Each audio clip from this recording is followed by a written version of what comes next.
राधा और कृष्ण की प्रेम कहानी वृंदावन की करामाती भूमि में आपका स्वागत है, जहां राधा और कृष्ण की दिव्य प्रेम कहानी सामने आती है।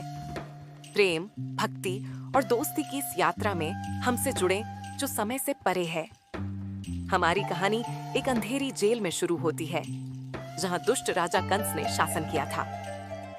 एक तारों वाली रात में आकाशीय संगीत की ध्वनियों के बीच कृष्ण का जन्म हुआ, जो अपनी दिव्य उपस्थिति से दुनिया को रोशन कर रहे थे। गोकुल में पले बढ़े कृष्ण अपनी शरारती हरकतों के लिए जाने जाते थे। वह मक्खन चुराना और मजाक खेलना पसंद करता था, जिससे उसके आसपास के सभी लोगों को खुशी और हंसी आती थी। पास के गांव में राधा नाम की एक लड़की रहती थी। उसकी सुंदरता बेजोड़ थी और उसकी आत्मा खेतों में फूलों की तरह जीवंत थी। एक भव्य उत्सव में कृष्ण और राधा की आंखें पहली बार मिली। ये जादू से भरा एक क्षण था, क्योंकि उन्हें एक अनकहा संबंध महसूस हुआ, जो उनके जीवन को हमेशा के लिए बदल देगा।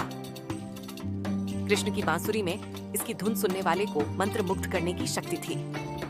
राधा अक्सर खुद को संगीत में खोया हुआ पाती थी। जो इसे बजाता था, उसके लिए तरसती थी। एक जादुई रात, एक चांदी के छांद के नीचे कृष्ण और राधा ने एक साथ नृत्य किया।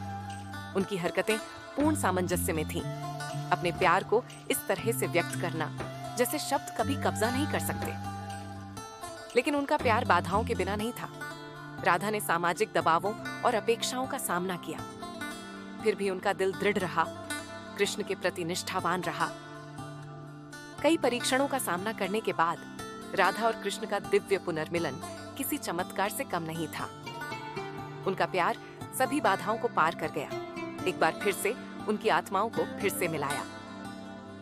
राधा और कृष्ण की प्रेम कहानी अनगिनत दिलों को प्रेरित करती है। उनका बंधन त्योहारों, गीतों और कहानियों में मनाया जाता है, जो हमें सच्चे प्यार की शक्ति की याद दिलाता है। और इसलिए राधा और कृष्ण की प्रेम कहानी प्रेम, भक्ति और दोस्ती की एक कालातीत कहानी है, जो हमेशा हमारे दिलों में गूंजती है।